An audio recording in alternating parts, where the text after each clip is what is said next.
Okay, I'm going to review chapter 12. Before I start, I wanted to make sure that you understood that before you take the assessments, and hopefully you figured this out by now, you need to make sure that you know under what circumstance, in other words, given the level of measure of the variables, what test you would use. So make sure that if you don't know it in terms of memorizing it, that's fine, but just make sure that you did create that chart or that you have the information accessible to you so that you can look up the answer really quickly. And if you're studying something right now like analysis of variance or a t-test or something or chi-square, then you really should remember it, at least in the short term, because, you know, what would you use an analysis of variance for? If that's what we're focusing on for this week, then you should probably be able to draw on that specific material pretty quickly. But like for your final exam, I'll give you a study guide and tell you what exactly you need to know in terms of memorizing versus what you will be able to draw on. But for these chapters, make sure that you at least know currently or have access to an understanding of what technique you would use given certain levels of measure for the variables. So earlier, we learned about how we would use a t-test when we have a two-category independent variable. So like we talked about men versus women or conservative and liberal, students versus non-students. But a lot of independent variables have more than two categories. So if you're looking at faith groups, certainly you can measure that as Christian, non-Christian, or something like that, but that's a pretty crude measure, and if that's your variable of interest, then that would never fly. So maybe for a control, if you had to use a pretty crude measure, you could get away with that, but for the most part, if you have a variable like faith group or even race, I'm trying to think like year in school, you know, freshman, sophomore, junior, senior, anything like that, you know, you would have more than two categories on your independent variable. So when you have an independent variable with more than two categories and a continuous or interval ratio level dependent variable, then we use something called analysis of variance, which is abbreviated ANOVA, A-N-O-V-A. So when you see ANOVA, it stands for analysis of variance. So you have groups in an analysis of variance, which are just the categories on the independent variable. So I'm going to use kind of a different example for this chapter. So let's say I have a sample of people who have run a 100-mile race, and I want to look at the effect of how runners rate their, I don't know, their stomach, I guess, like for lack of a better word, the health of their stomach during these events. So runners might say, oh, I tend to have a pretty bad stomach when I run, or my stomach's so-so, it's okay. Or I'm really lucky, I have a great stomach when I run. So the three categories would be people who said their stomachs were bad, okay, and good. And I want to look at the effect of how they rated themselves on the number of calories that they consumed during the race. So the three groups are the categories of the independent variable, which would be bad, okay, and good. There are now two types of variance. One is the between group variance, and it is what it sounds like. It's the similarity or differences between those groups with respect to the means on the dependent variable. So let's say that people who rated themselves as having bad stomachs, on average, that group consumed 2,500 calories during the 100-mile race. On average, groups that said, my stomach's okay during races, it's not bad, but it's not great, let's say they consumed an average of 4,800 calories. And the people who said, I'm lucky, my stomach is good, let's say that they consumed an average of 5,300 calories during their 100-mile race. That is the between group differences in terms of the mean number of calories consumed. So the bad group, 2,500, the okay group, 4,800, the good group is 5,300. So we can see that there are differences, but we just don't know if those differences are meaningful, if they are statistically significant. In other words, if they are caused by being a member in that group. Did the independent variable, how people rate their stomachs, affect the calories consumed? That's what we need to know. Within group variance have to do with similarities or differences within each group. So within one group, how many of the people are close to the mean number of calories consumed during that race. So if the bad group, the people who said my stomach is bad when I run, if that group on average consumed 2,500 calories, then the within group variance looks at where each individual in that group falls relative to the mean. So if you think of a distribution and you have the mean, and let's say I'm part of this group and I say, because I've said my stomach is bad, and let's say I only consume 1,000 calories. I'm not very close to the mean. Let's say someone else says, also in that group, says I have a really bad stomach, but they consume like 5,000 calories. Then you're getting people who, if a lot of people are like that, where it's like 3,000, 4,000, 5,000, 7,000, and then people who are like 500, 1,000, then you're getting people, there's a lot of variation. There's a lot of the within group variance would be high because people were spread out pretty far from the mean. Now, if you had most people saying 2,200, 2,500, 2,600, 2,700, then the variation within that group is very small. Everybody is concentrated right around the mean. The analysis of variance test statistic is F, and one of the appendices in your book is an F distribution. That test statistic compares the two variances, within and between. When the between group variance is greater than the within group variance, then the F value is going to be large. When the F value is large, you reject the null hypothesis of no relationship, and you would accept the alternative or say that your research hypothesis was supported. So again, in order for your hypothesis to be supported, you would need the between group variance to be greater than the within group variance. And when that happens, the F statistic is high and you get a statistically significant relationship. So going through the 5 steps, and I'm not going to do the calculation, and I do not require you guys to do it on your assessment. I haven't decided what I'm going to have you do in terms of memorization versus what you'll have access to during the final, and what calculations I think are important for you to be able to do. But you'll know that ahead of time. For right now, please read through the calculations. Don't skip that part of your book. But you don't need to worry about trying to commit to memory or focusing on how to do those right now. Just make sure that you can follow it in the book and that you understand it. And that's step 4. There is a question on the assessment that takes you through the steps, but it does not require you to do a calculation. I give you the option of doing the calculation, and if you do it in the calculation for step 4, you'll get extra credit for doing it. So it's not required, but it is an option. So if you understand how to do it and you want to practice it, you can get extra credit points by doing it on this week's assessment.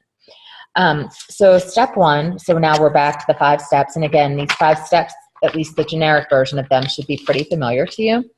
State the null and alternative hypothesis. And I'm just going to keep with my example before.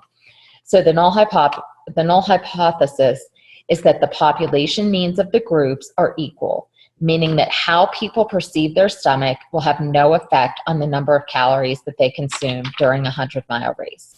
My alternative hypothesis or research hypothesis, H sub 1, is that the means between the groups, in other words, the bad, the okay, and the good groups, with respect to the calories that they consume during their 100-mile race will be different.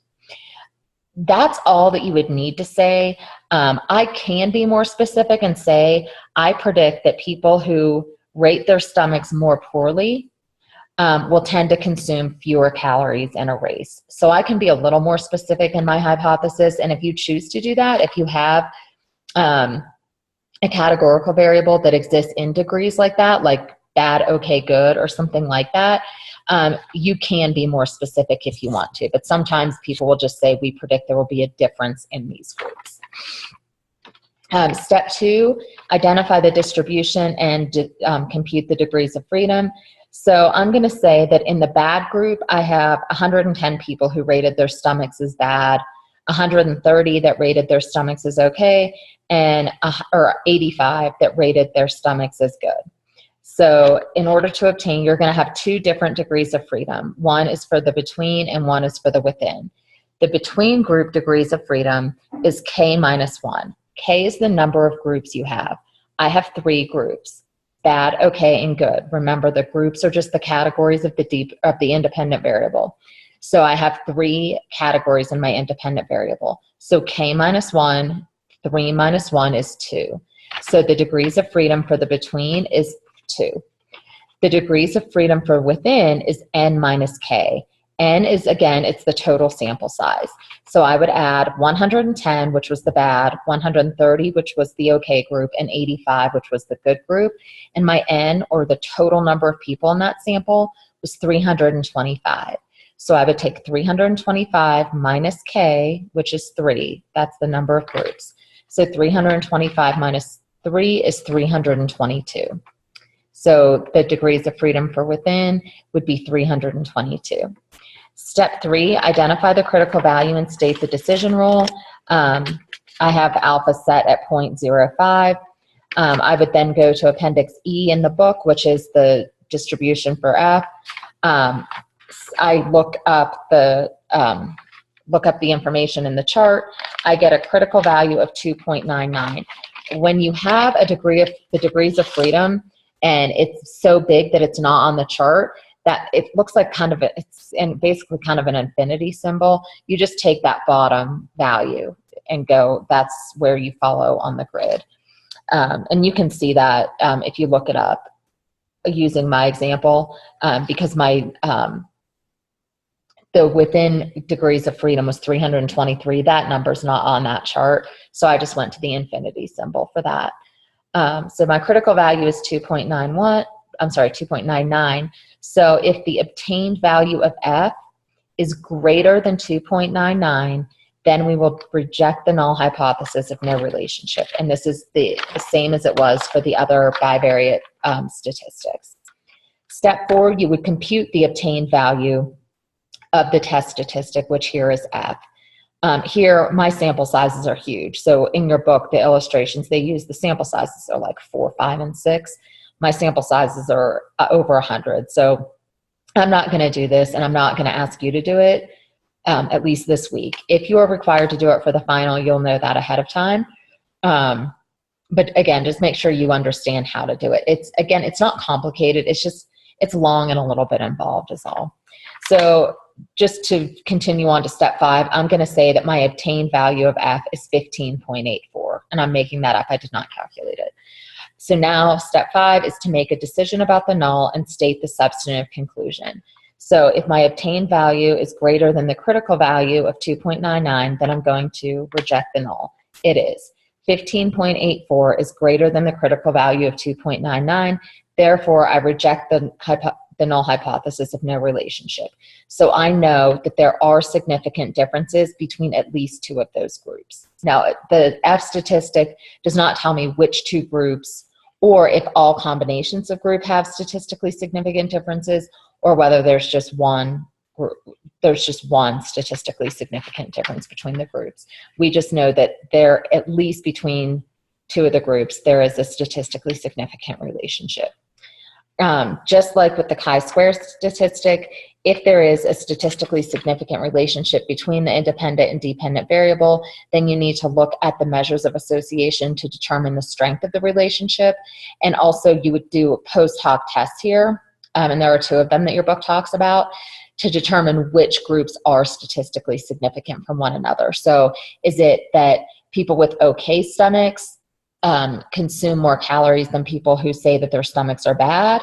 Is it that people who rate their stomachs as good consume more calories than people who rate their stomachs as bad? Or is it that people who rate their stomachs as good consume more calories than people who rate their stomachs as okay? We don't know where the statistically, or it could be more than one of those groups. And to figure out which groups they are, you do one of the 2 or both of the post hoc tests. The measure of association with ANOVA, or analysis of variance, is omega squared. The higher the value of, and omega squared can be expressed as a proportion or a percent. The higher the value, the stronger the relationship. So if you're looking at percents and you see a percent of like 80 something, that's a pretty high value. It's a strong relationship. If it's 40 or 50%, it's a moderately strong relationship. If it's 8%, that's a very weak relationship. It can be significant, but it's just weak. And then your book talks about 2 post hoc tests. The post hoc test will tell you where the significant differences lie. One is called Tukey's significant difference test. When I did an ANOVAs as a preliminary hypothesis testing in my master's thesis, and we just called it the Tukey test. And it's just a box you check in SPSS. So you tell, just like with chi-square, you click and check the boxes, but you have to know what you're doing. So you would have to know that you would conduct an analysis of variance. You would have to know to run the post hoc test, and then you would have to know how to interpret those, because if the relationship, if the analysis of variance, if that F statistic is small and comes out not significant, then the post hoc test is meaningless because there are no significant relationships. So although SPSS is very straightforward and it is as simple as checking boxes, you have to be knowledgeable about what you're doing in order to use SPSS and in order to know what to run and how to interpret the findings once you obtain them. So, but once you know, okay, I'm running an analysis of variance, if it's significant, then I'm going to interpret the Tukey test. You would have to know to request that test in SPSS, and you would have to know how to interpret it.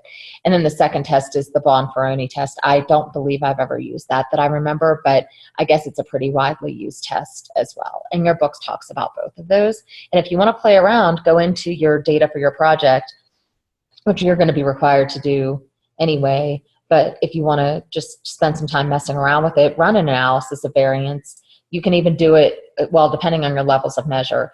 If you have a dependent variable, and your dependent variable is not going to be continuous, for most of you, it's going to be ordinal level. You can still run an analysis of variance. It's technically not appropriate. Your dependent variable should be continuous or interval ratio level. But if you're playing around and you just want to get in there and practice running an analysis of variance before your project, or to prepare for the assessment, or just because you're curious, by all means, go ahead and do that. You have the tools to do that, so you should, if you think it'll benefit you. So that is it for this chapter. Pretty straightforward. Again, the bulk of it is the calculation for step 4. Read through it, make sure that you get it, but don't be overly concerned at this point about spending a whole lot of time making sure that you're capable of doing that, because I'm not going to require you to do it at this point in time. Let me know if you guys have any questions on the material. We are coming down to the wire now, so just a couple more weeks, and one of which we're going to focus on regression. So we're moving out of the bivariate statistics right now. So hopefully you understand that you run bivariate statistical tests. Correlation we'll talk about next week.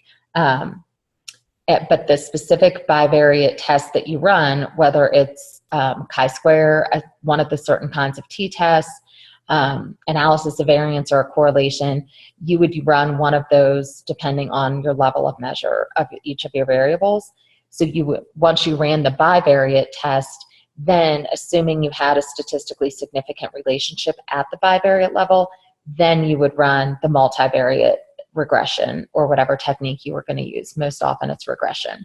So next week we'll talk about correlation, and then the final week of the class we'll talk about regression. Again, let me know if you have questions about anything. I hope everyone is doing great, and I'm looking forward to seeing how your final projects turn out as the semester winds down.